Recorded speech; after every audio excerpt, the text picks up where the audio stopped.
Okay.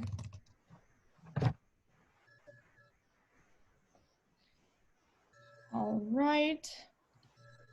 I think we can go ahead and get started.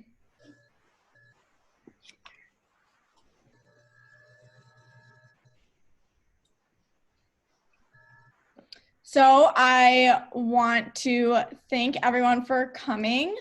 My name is Trudy. I work for Shor Hashim in North America. I want to thank you all for coming to this special event in honor of Yom HaShoah, Israel's Holocaust Remembrance Day.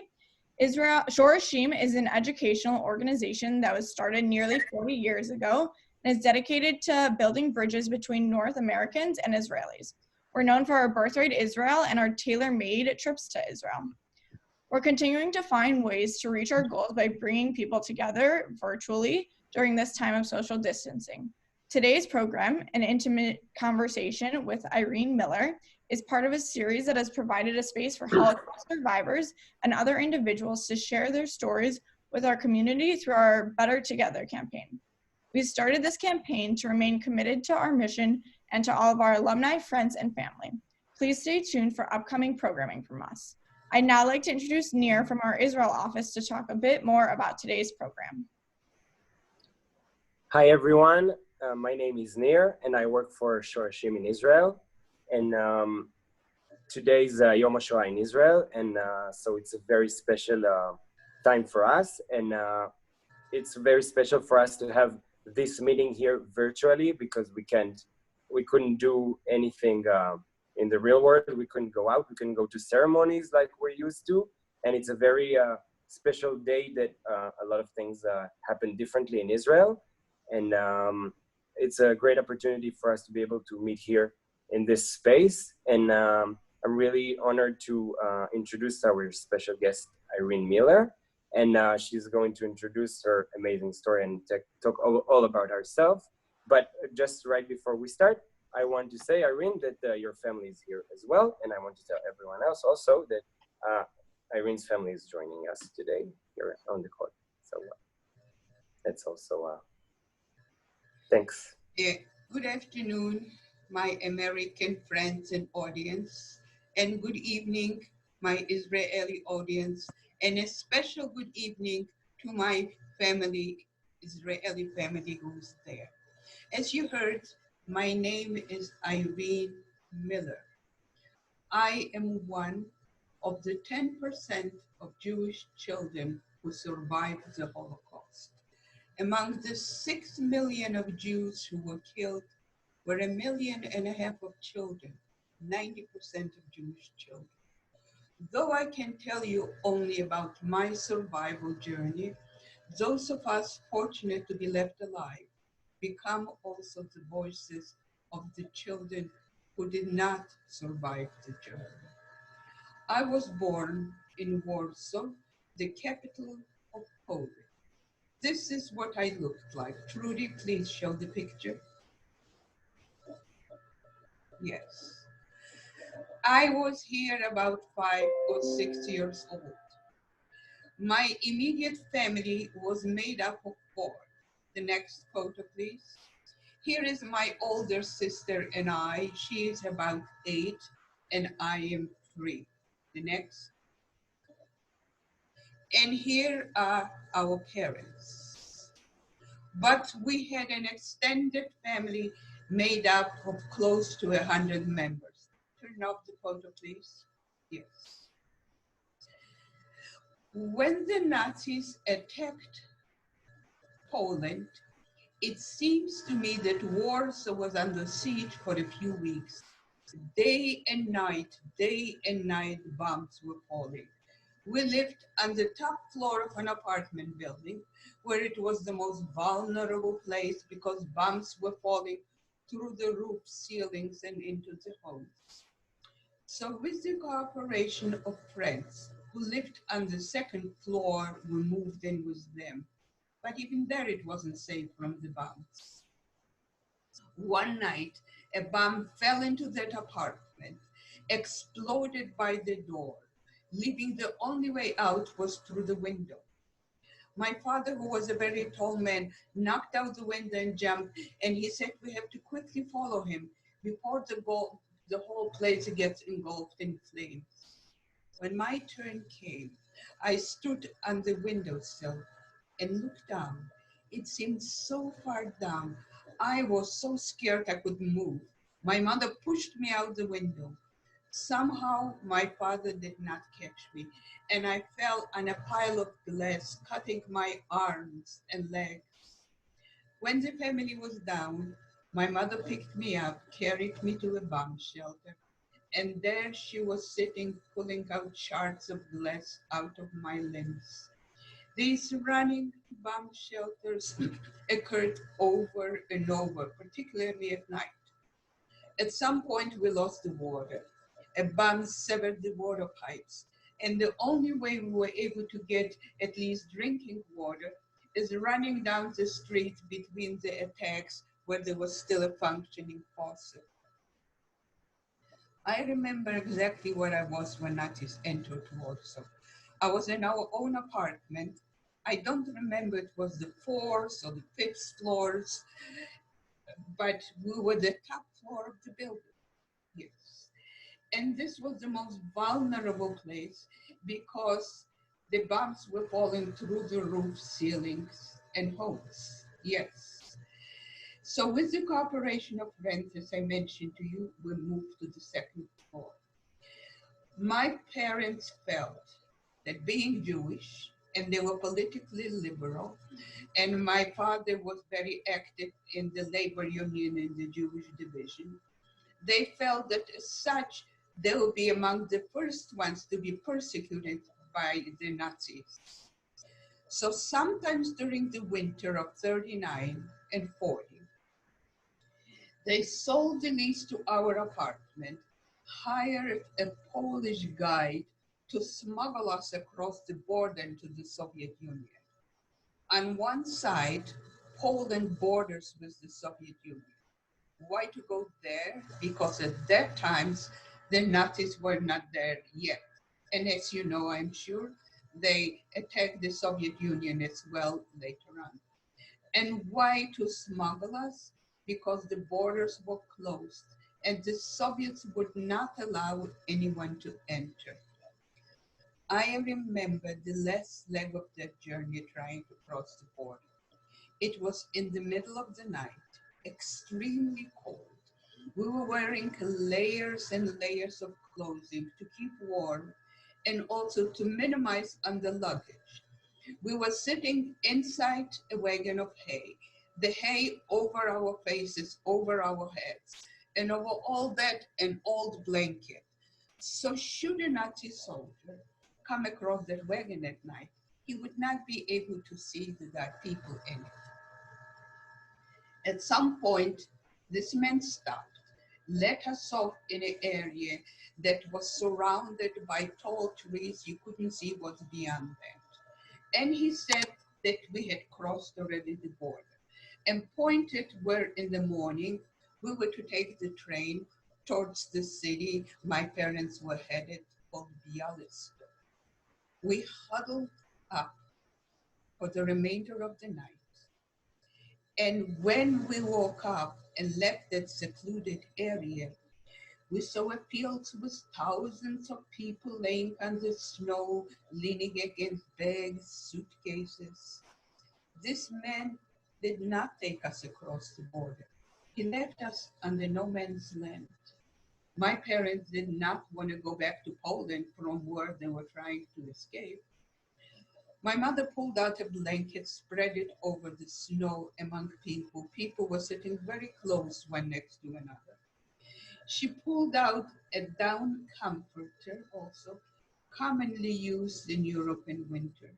And this place, in an open field in winter, became my home for about 6 weeks. My mother would repeat over and over, move, move. If you move, you're not going to be that cold. I moved as much as I could. And when I couldn't anymore, I would crawl under the covers.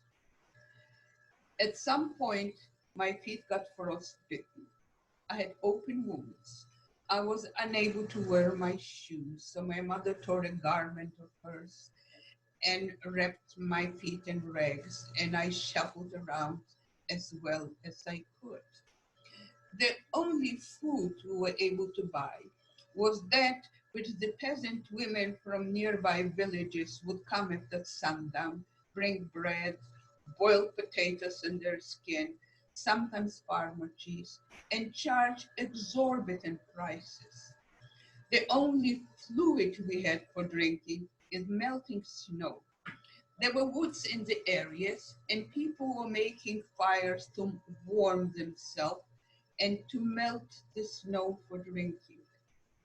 Though I was a little kid, as you saw me, I remember many scenes starting with the no man's land. But two images from that segment are still vividly alive in my memory. I woke up one night and there was a strange man next to me under the covers. I tried to push him out, but apparently I fell asleep. And when I woke up in the morning, the man next to me was dead. People were dying from diseases, from starvation, from exposure. And now the peasant women, in addition to bringing bread for sale, were also bringing shovels. And the young men buried them in shallow graves. The other situation, I was standing with my mother by a fire trying to warm myself. And a young woman approached holding a baby in her arms wrapped in blankets, and people assumed that she wanted to warm herself and her child. So they parted, letting her come close to the fire. But as she did so, a man looked into her arms and said, "Lady, your baby doesn't need warming anymore. The baby was dead." The man took the dead baby out of the mother's arm and proceeded with the Soviet soldiers were protecting the borders, and the crowd followed him. He laid that baby in front of one of the guards, and the crowd started crying and shouting, "Let us in, let us in. See, we are dying one by one." And that guard didn't say a thing, just kicked the baby back into the crowd. And I'm sure, like all others, it was probably buried there. My parents apparently assumed that they have to take some drastic steps, or we are not going to survive there, seeing people dying daily. One night, my father smuggled himself throughout the border. He must have surveyed the area before. And on the Soviet side, he bribed an official to give him a letter permitting the family to cross the border. But when he returned with that letter, the letter said he may take his children, said nothing about my mother. And the guards would not let my mom go. Our parents decided that my father should take my sister and myself to safety and see thereafter what he can do to bring over mom. We walked a whole night in the forest. And for me, the pain was so difficult to handle. My the wounds on my feet were wrapped with soft rags, and the earth was frozen and hard. But eventually, we made it to the city Bialystok. Around that city were clusters of Jews from Poland. We ended up in one such cluster, a wooded area with a lot of scattered little cabins. This must have been at one time the property of a wealthy landlord, and those cabins were for his workers. No furniture of any kind, few families on the floor in a small cabin. But after being for 6 weeks outdoors in a field in winter, laying on a wooden floor with a roof over my head, I probably felt like a queen in a palace. Our father had no more money left. And also travel in the Soviet Union then was forbidden. Only those who were big dignitaries or had a lot of money to bribe an official would be able to get a permission to travel. So my father tried to reach the no man's land on rooftops of trains. He was caught by the police, put in jail for a few days, let out, and kept on trying it over and over. During all the time when our father was gone, my sister and I were alone, and here and there some caring person offered us a meal, but I don't remember how and what we were able to eat beside that. Eventually, our father made it to the no man's land, but by the time he got there, no one was there. The Nazi came, took all the people, including my mother, put them on trains in direction to Poland or Germany. For a little girl to think that she might never see her mama was difficult to understand how it could be, and even more difficult to accept. Our father found some work in the city, was commuting daily. My sister and I were left alone. She became my little mama, and we managed as well as we could. Days went by, weeks went by, maybe even more. Nothing unusual happened. Then one day, we were standing over a vase and propped up on a low stool so I as well could reach it, trying to do the family laundry. What did I know, a little kid, how you do laundry? I spilled it on myself, on the floor. My knuckles got bloody. My sister was angry. I was upset. In midst of all the tension, the door to our cabin opened and our mother walked. You can imagine my enormous joy, my excitement, but also confusion.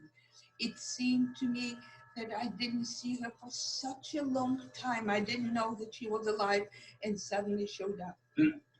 It took me a very long time to trust that my mama will not vanish one day. Maybe just like she came up, she would disappear. And I would wake up at night many times just touching, is mama here? Well, we were happy now. We were together. That's all that mattered. We were together. And we were no longer hungry as we were under no man's land. Whatever our father was earning was enough to buy food. But that joy did not last for very long. We started hearing stories that the Soviets were coming in the middle of the night and taking away all the young men, and no one knew what happened to these men. And our father was still a young man then. One day, there was a rumor that our cluster was scheduled for such a raid. So my mother took the train to the city where Dad worked to warn him not to come back until he hears from her. But she missed the last train coming back to us. And that night, when my sister and I were alone, Soviet soldiers kicked in the door of the cabins. They said, "Get your stuff." And they marched us to a train station where there was a long line of cattle cars. And they would shove in as many people as they could in each of those boxcars. My sister and I cried and cried that we are not going to go without our parents. And the soldiers kept on telling us all kinds of lies. When the platform was almost empty of people, we saw from a distance a small truck and our parents on it. Was I happy to see them? I never asked, never found out how they heard about the raid, how they found transportation. To me, all it mattered, they were there. And as soon as they arrived, they shoved us in one of those boxcars. So many people in each of them. There was no room for anyone to stretch themselves on the floor. People were leaning against bags, suitcases, walls, one another, against whatever they could. There were two sliding doors that would pull together to close the boxcar, and on the outside, across them, a heavy metal bar to hold the doors in place. When we were inside and the doors pulled, we were unable to open them. We had to wait until the soldiers decided to do so, and you never knew when they would. Once a day, soldiers were walking around with buckets of soup, and everyone was given a cup of soup. On the days when we were lucky, we got with it a little piece of bread. But those lucky days were very far apart. Most of the time, it was a cup of soup for the whole day. Once, sometimes twice a day, they left out everyone under the train to relieve themselves. You know, it doesn't take very long. You forget about the notion of privacy. You do what you have to do. People were extremely hungry, tired, trying to sleep in a sitting position. Many were getting sick, and everyone scared, anxious, not understanding why the Soviets picked us up, where they're taking us, and what they will do with us. We were on the train somewhere between 6 and 8 weeks. And then through additional means of transportation, delivered to a labor camp in the Siberian taiga.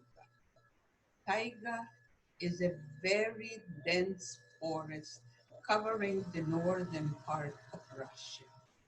Our little wooden houses were placed right against the forest. Bears would come to the door front. At night, we heard Siberian wolves howling and we were scared. We heard stories about wolves attacking people at night, that is in the dark. And in Siberia in wintertime, it's dark most of the time. There are only about 3 hours of daylight, and the rest is pitch black like night. And in the summer, it's in reverse. Temperature there would drop 50, sometimes up to 60 below. We did not have clothing for that kind of a climate. Everyone had to work, including my older sister, who was maybe 11 by then. The main work was a cement factory, and some young men were sent to further clear the forest.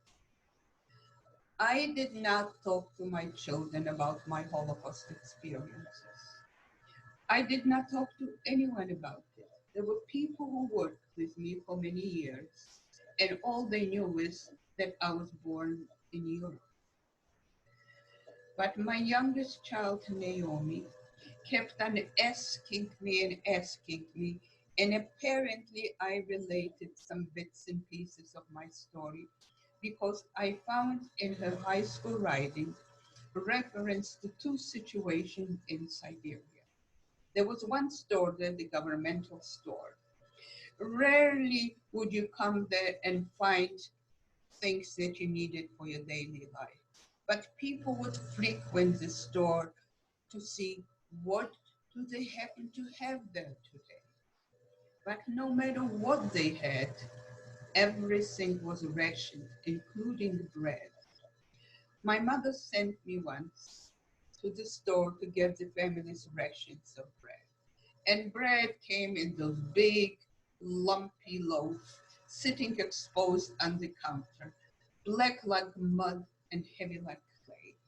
And the clerk in the store would weigh, in our case, what was the portion for 4 people. So I told Naomi that I was giving a large piece and with it a tiny, tiny little piece. And it took so much willpower for me to resist my desire eating the little piece because I was very hungry. So Naomi said, if you were hungry, how come you didn't eat it? I told her this was the bread for the whole family. And we had to wait until mother divided it and let us have it. But no sooner did I hand over the bread to Mama She took the little piece and put it in my mouth. At some other time, when it was my birthday, my mother said to me, let's pretend that there is no war. What kind of a present would you like for your birthday? And I told her a big loaf of bread that I could eat as much of it as I want. And I saw tears flowing down her face. And I had no idea what did I do wrong to make my mama cry. We were extremely hungry and of course cold and scared, not understanding what's going on, not knowing what's the end. Yes. We were in Siberia somewhere between 2 and 2.5 years, I believe. And during that time, there was one day only that I wasn't hungry. And I remember that day very well. We were giving a tiny little piece of land and we planted potatoes. And my mother said, on the day we harvest the potatoes, we will have a meal that you can eat as many potatoes as you want to. On the day we brought the potatoes from the field, the store had fresh herring. So my mother got a herring, cut it into little pieces. We baked the potatoes outdoors and ate them with the herring. Oh, was that good? I don't remember how many potatoes I ate, but I remember a thought that stayed with me thereafter for a very, very long time. I thought, when I grow up, maybe I'll be so lucky that I'll become rich. Not a little rich, very rich. Then I'll be able to eat potatoes every day. I thought that to eat potatoes every day, you had to be either royalty or very rich. Well, I'm neither one nor the other, but I do eat potatoes. I still like potatoes. Now I have to be careful not to eat too many. But no potato will ever taste as good as that one in Siberia when I was so young. From Siberia, they shipped us to Uzbekistan. Uzbekistan then was a southern republic of the Soviet Union. Now it's an independent country. I'm sure that my parents felt that going south to a warm climate, life will be easier, food will be more available. But while we were very hungry in Siberia, we were starving in Uzbekistan. They placed us in a very poor farming village. My parents were not given any land to cultivate, and there was no way of finding work. My father walked from farmer to farmer, willing to do any kind of work in return for food. Once in a while, he would get a day's work, but most of the time not. There were stretches of time that we lived on boiled grass and leaves. My mother would go into the field, pick up what was growing wildly green, boil it, drink it first herself to see how she reacted to it. If she was okay with it, she would give it to us as well. There was one period that we lived on broiled onions. Some farmer must have had a good crop of onions, and in exchange for some of my mother's clothing, she got a bag of onions. We all came down with malaria. Malaria is such a devastating, violent disease. It seems to me that you could see one day a person, he seemed okay. A week later, he was gone. I say violent because I had malaria. And most of the time was probably not conscious because the fever was so elevated. But when I was, I remember screaming, my bones were breaking, my bones were breaking. No matter how many layers of blankets I had over me, it felt so extremely cold that my body was shaking violently. And as a young child, I was crying, my bones were breaking. And when I recovered from malaria, I was so weakened that I had difficulty walking. There were some Jews from Poland and Uzbekistan. I don't know who they were and how they were able to do it, but they established orphanages for Jewish children from Poland and would recruit not just orphans, but any Jewish child from Poland. And this was an attempt of saving the children from dying of starvation. One day, a man came to our village, talked to our parents. Next day, he showed up with a horse and buggy. Our mother told us we'll go to a place that there will be other children, food will be more available, and they, our parents, will visit when possible. I don't remember objecting to that at all. I believe it took us a few days on the buggy until we came to the village where the orphanage was housed. The orphanage was basically in one large room. From one end of the wall to the others, boards had been ripped off the floor, propped up on stack of bricks, and girls were laying on those boards tightly one next to the other, covered with old blankets, and their heads completely shaved. Remember the first picture you saw me in with long braids? They shaved my head completely. Across the room, the same arrangement for boys, and their heads shaved as well. The caregivers shaved the children's heads because the sanitary conditions were horrible. I don't remember when and where I was able to take a bath or a shower. And they feared that under those conditions, the kids will come down with lice that spread diseases, and apparently lice nestle in hair. Well, we found out very quickly that lice nestle in all kinds of other places as well, because we were close to 100 bald-headed kids ended up covered with those crawling things. They make those lice make your skin burn and itch so badly that you are ready to rip it off. I remember bleeding all over from that enormous scratching. And you know the strange things? You know how long ago all that happened? Yet, when I just think about it, my head starts itching so badly that I would want to put in my 10 fingers and scratch and scratch. It lasts a few minutes and then it goes away. A few months after entering the orphanage, our father died. There was an epidemic of dysentery in the village our parents lived. No pharmacy, no physician.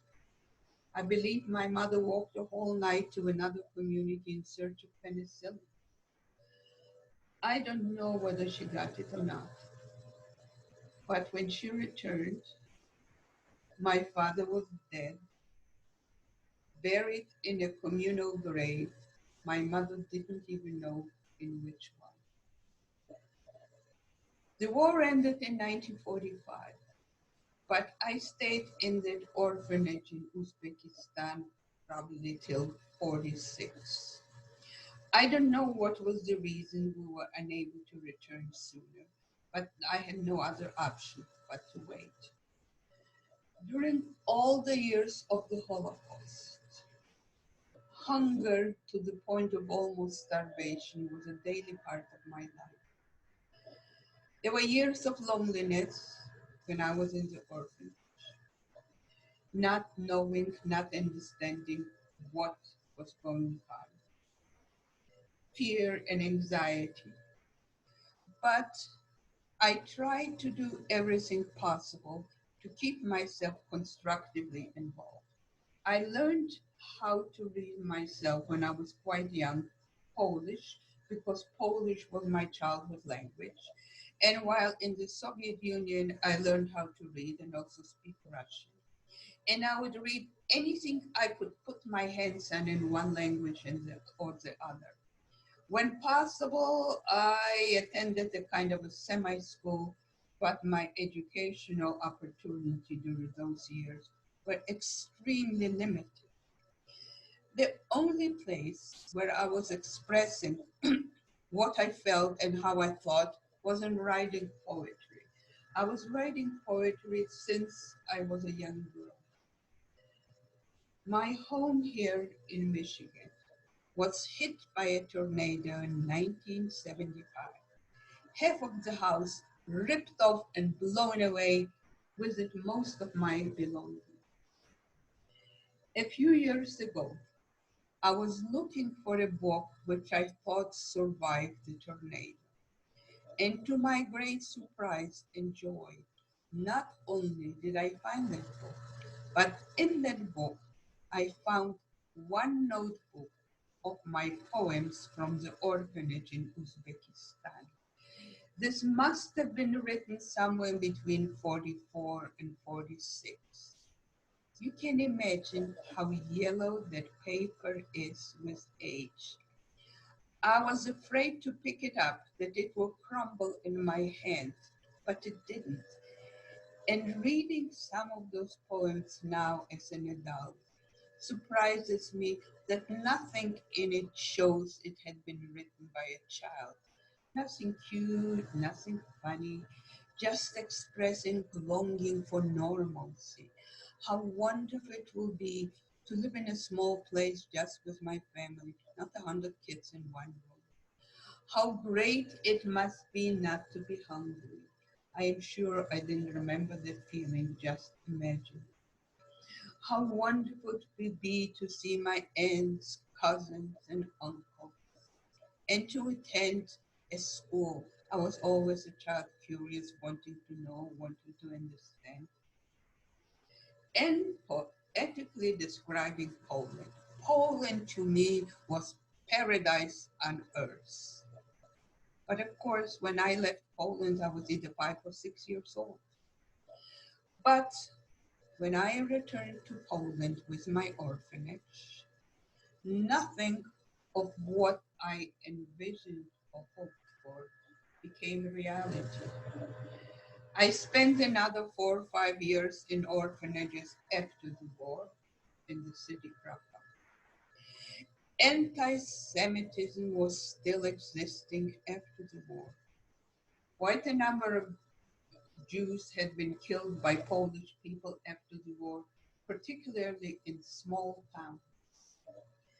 The tiny, tiny Jewish community that was left alive tried to do everything for us, the children who survived, to protect us from any harm and to offer us good conditions that they were able to manage. The orphanage was for Jewish children, so was the school, so were the teachers. The school was just in one room. There were just a handful of us kids in one room. That school took us once to what used to be a concentration camp outside of Prague. In the display room was a pile of shoes, men's shoes, women's shoes, little kid shoes, shoes of those who were sent to the gas chambers to die. There was a tall pile of hair. Women who had long hair, they cut their hair before sending them to death, and they used them for various purposes. There were lamps with shades made of human skin, soap made of human flesh. It took me an enormous length of time before I could take a bar of soap in my hand. Not think of my aunts, uncles, and cousins.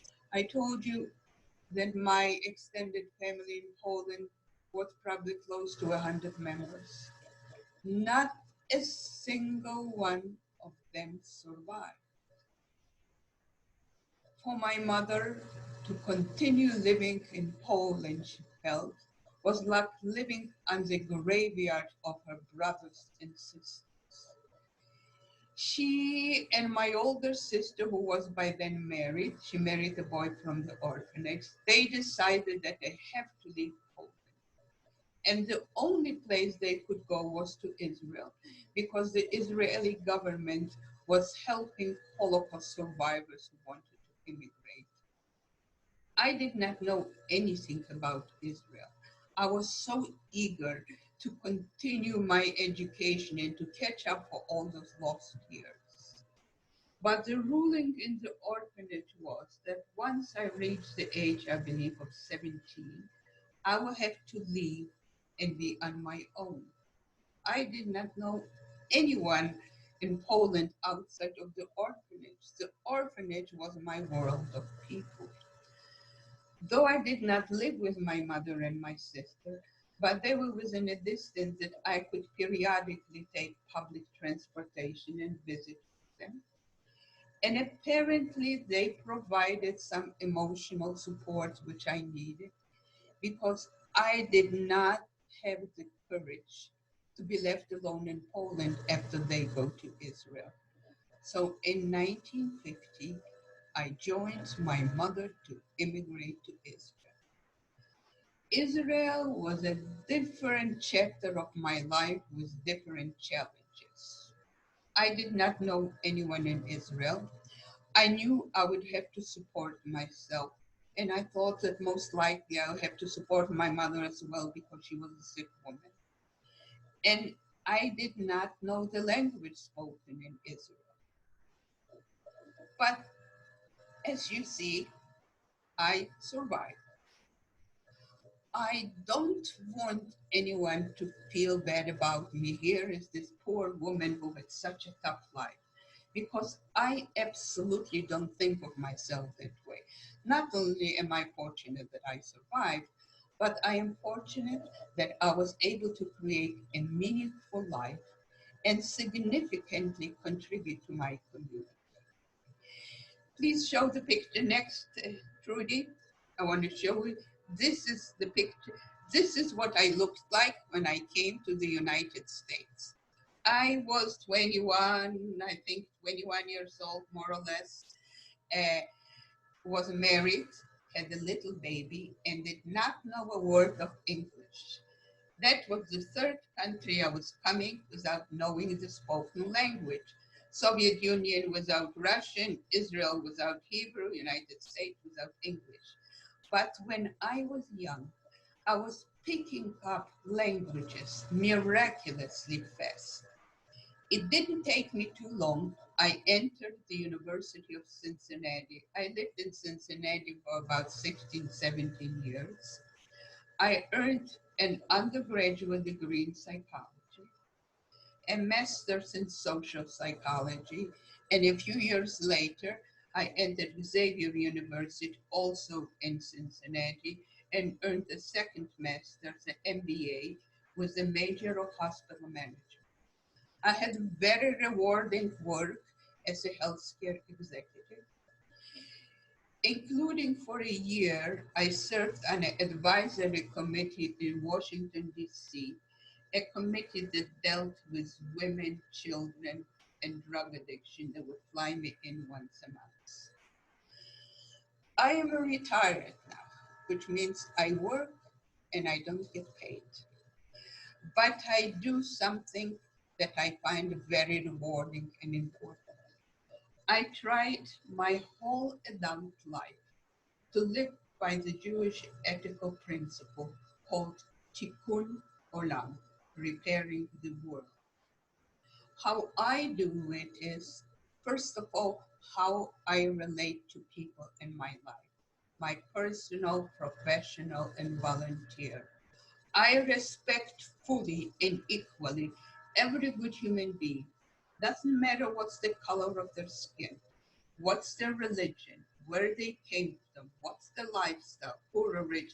They're good human beings. They have my full respect. I try to use my time and my skills to enrich the life of my community. I think I mentioned earlier to some, my community here is the metropolitan Detroit. If you should ever come here and visit our magnificent museum, Detroit Institute of Art, and if I were to meet you there, I would talk to you about art, not about the Holocaust. I conduct tours and I teach art. I am a mediator in the courts, which means I help people to come to a resolution of a conflict without having to meet the judge. I am on the board of directors of the oldest civil rights organization in the US called the American Jewish Committee. I do all those things as a volunteer, but of course I study those areas to know what I am volunteering about. But the most important thing to me, my mission in life, is to use my Holocaust experiences to promote tolerance and diversity. Tolerance and diversity, which we need probably now more than I can remember in many, many years. Since the University of Michigan published my memoir, could I please truly have that on the screen? Into No Man's Land, a historical memoir. Since then, I have been invited all over the country to tell my story and to help people learn from it. Let's have a few more, Trudy. Bring the next one. This is my website. I will give it to you again. The next one, please. This is the largest group I spoke to, 1,800 people. The little person there am I.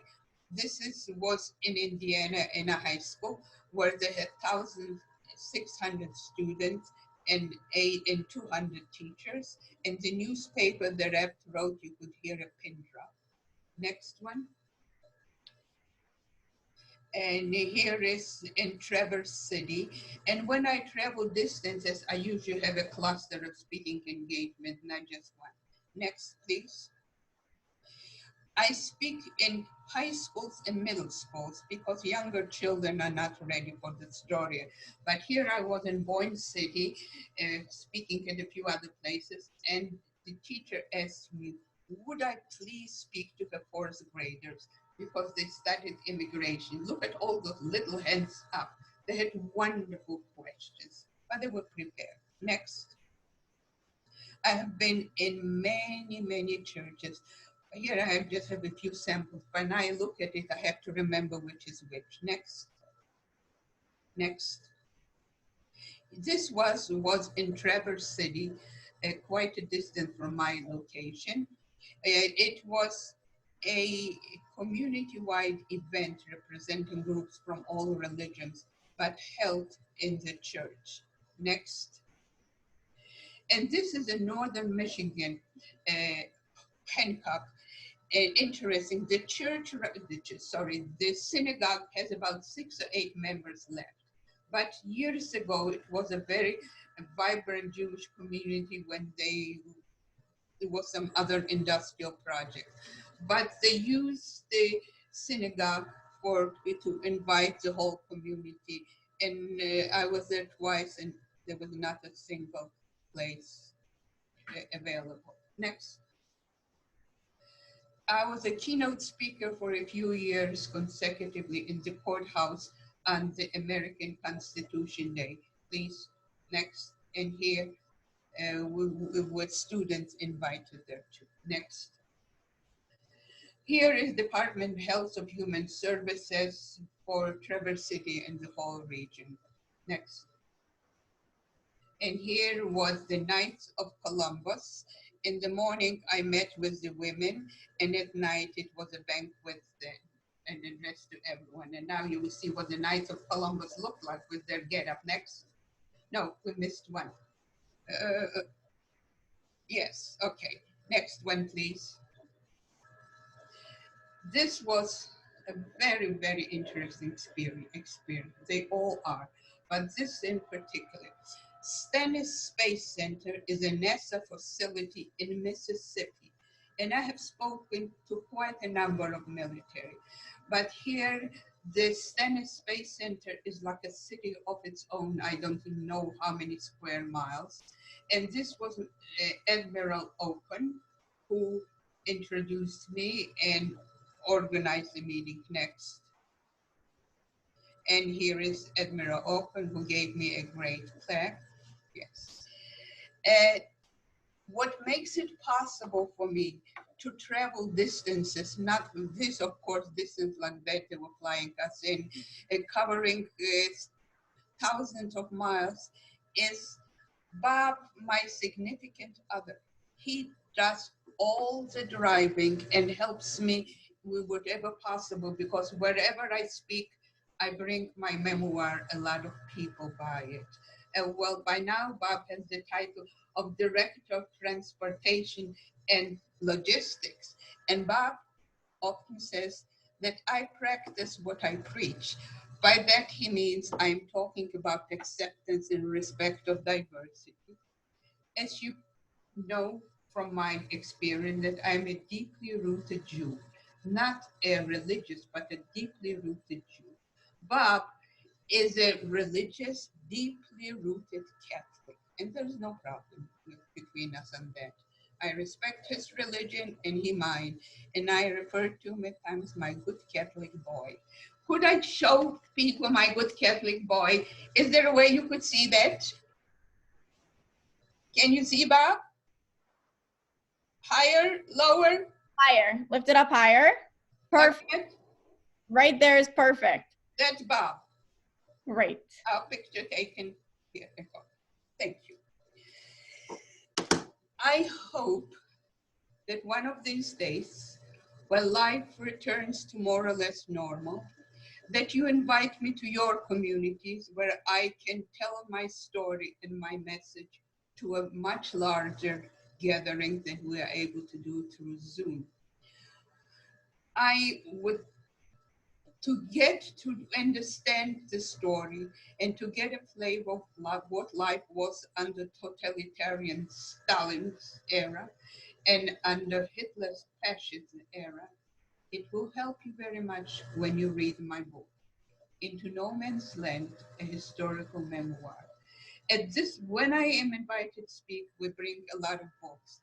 But at this point, a hard copy, the only way you could get it is on my website, irenemillerspeaker.com.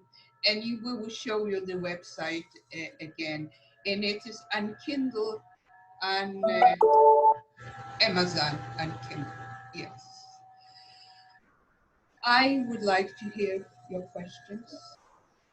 I welcome any questions you have. And if for some reason I am not comfortable answering, I will have no problem in telling you. And thank you for joining us. If you have a question, just type it in to me, and then what I'll do is I'll unmute you and you will be able to ask Irene your question.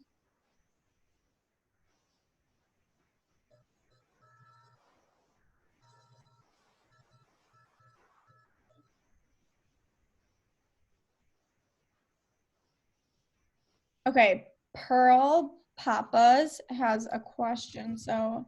And when you ask the question, I would appreciate you tell me where you are located right now, so I will kind of get a feel which part of the country we are reaching, of the world. Okay, so I'm gonna unmute Pearl. Pearl. Pearl. I see Pearl's name, Pearl Papas, but I don't see Pearl's face. No, because Pearl didn't get dressed for the occasion, and after seeing her beautiful Pearl, just Pearl from your neck up. You know, Pearl, if it makes you feel more comfortable, I'm wearing sweatpants now. I made myself presentable from the waist up. Okay, let me see if I can do it. I don't know if I can. Well, if you can, I see you. That's fine, Pearl. Okay. That's okay. You look good. No problem. What's your question, Pearl? I can hear her. Did your mother move to the United States? Oh, let me see. Why?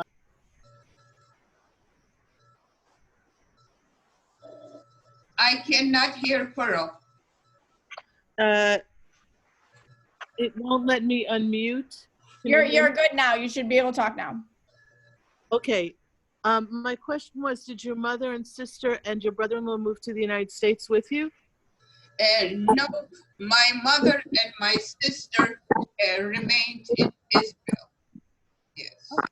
And this is how I have my Israeli family, and my nieces and nephews live in Israel.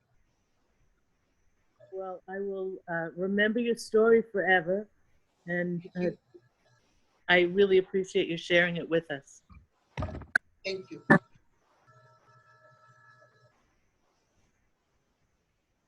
Okay, looks like Jennifer Brodsky has a question, so I'm gonna find her and unmute her. Okay, Jennifer, you should be unmuted.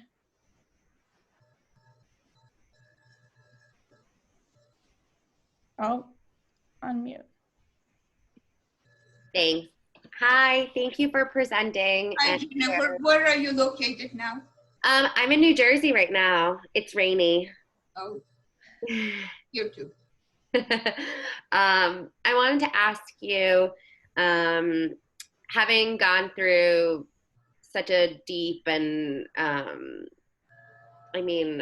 heart-wrenching experience, sometimes in your day-to-day, do you experience things that are also difficult, and how do you see them in comparison to this other experience that you've been through in your childhood? Does it seem insignificant? Does it feel like you have to belittle your feelings now? You know, my life was full of joy and full of pain. When you read my book, you will find out that there were many extremely painful experiences in my life. I don't compare them. I don't at all try to compare. Is it bad? Is it worse? Has my life trained me to accept losses and accept greater pain? Maybe. You know, difficult to say who I would have been without having lived through a Holocaust. But everything that happens to us becomes a part of who we are. And the Holocaust being such a crucial part of my growing up must have affected how I live. I put things in perspective, not getting worked up over insignificant parts of life. I tried to affect my friends too, to put things in perspective of what really matters in life. I don't know if this answered your question. Thank you. Yes. Thank you very much. You are welcome. Emily Curtis.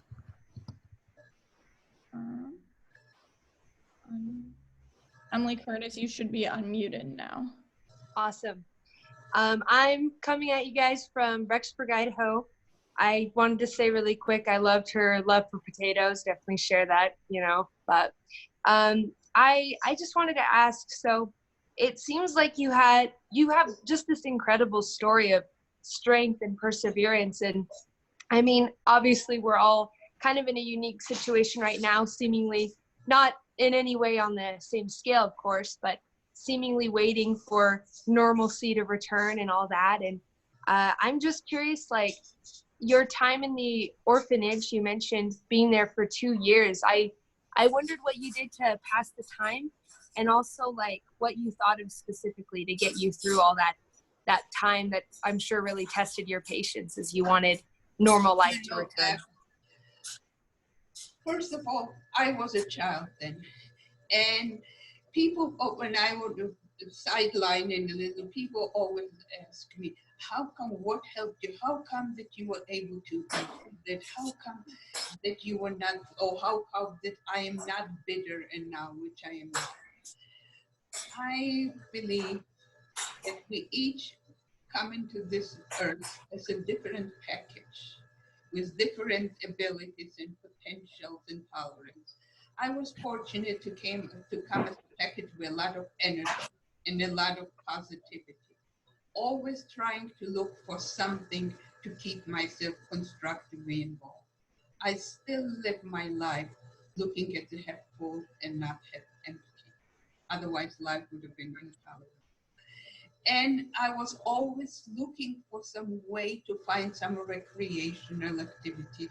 I would get the other children to make up a game, to make up a song, or to do anything like that. And you know, we are all living right now in a very difficult time and having to use our inner resources how to adjust to our new reality. But having had that experience of different realities maybe helps me to adjust to it right now too. And the toughest part for me is not to be constructively involved, just to wasting too much time. Sure. Thank you. Appreciate that. You're welcome. Okay, our next question is from Yuval. Is Yuval, it from Israel? what?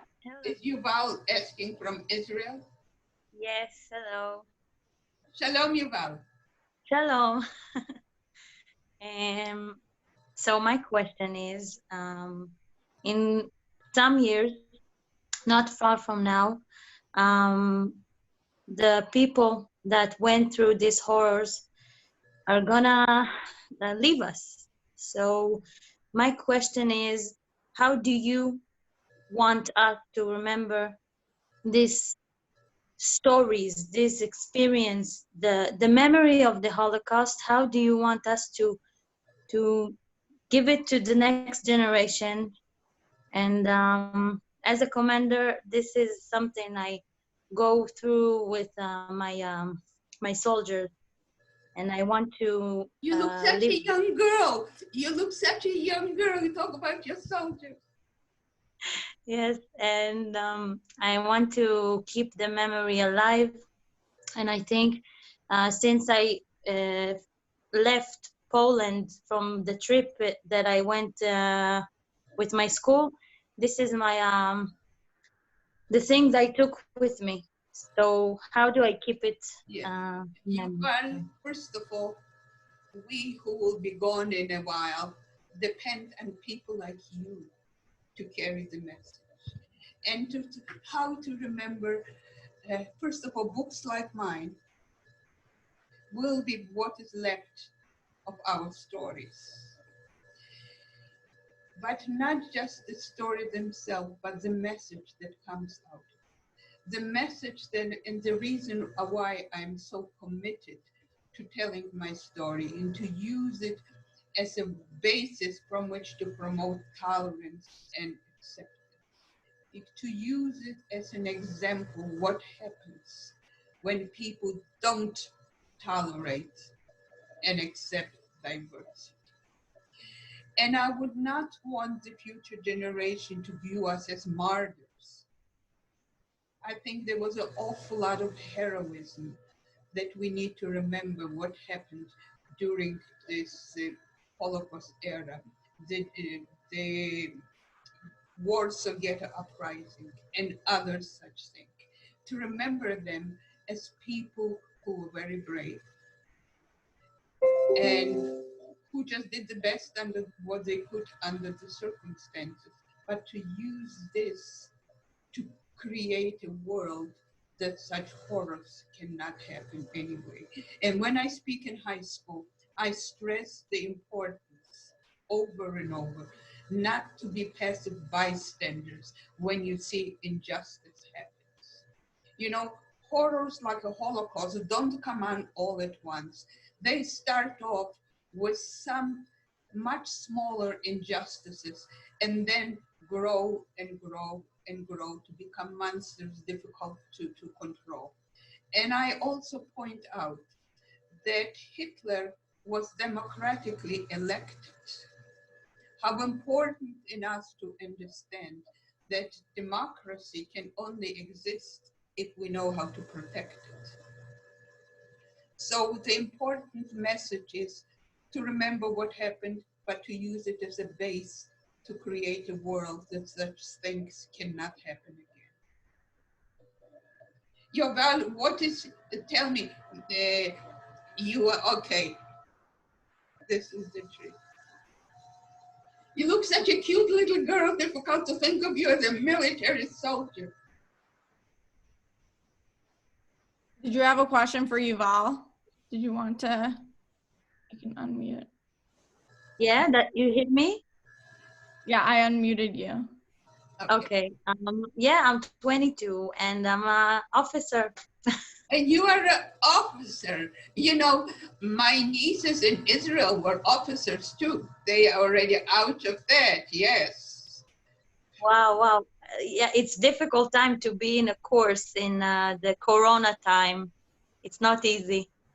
And we live in isolation. The only thing I can accomplish in the Corona thing, I have to accomplish something. I do a lot of walking. I figured this is what I can do. Yesterday I walked 7 miles. That is important. Yes. Yes. To stay in Thank you. תודה. stay in shape. בבקשה, הכל טוב לך. Okay. The best for you. So, thank you, Irene. We're going to end it here. I'm going to put the link where you can learn more about Irene, purchase her book, on the screen right now. And thank you all for coming. And may I add, can you hear me? Yeah. That when you go on my website, there is also my email address there. If there are some questions you would like to communicate, feel freely, because this email address I only use for my listeners and readers of my book. Okay, and my book is Into No Man's Land, a historical memoir published by the University of Michigan. And my best to all of you. Shalom lekulam. Thanks.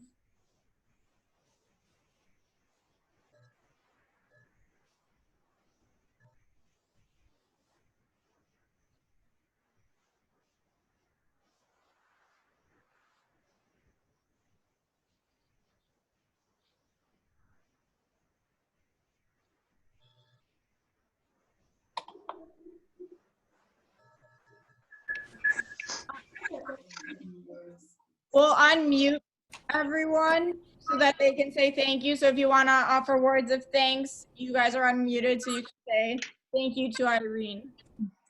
That was amazing. Thank you. Thank you. And thank you, Thank you. thank you for joining us.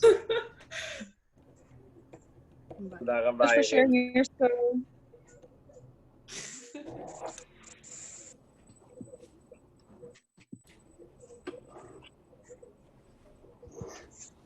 Tell me a little bit more about that. You mean that when they get new business, will they have the resources to deliver? Someone speaking to me or someone else? No, they were speaking to someone else. Thank you so much for sharing your story. You are welcome. You are welcome. And thank you for coming. Of course. Mm-hmm.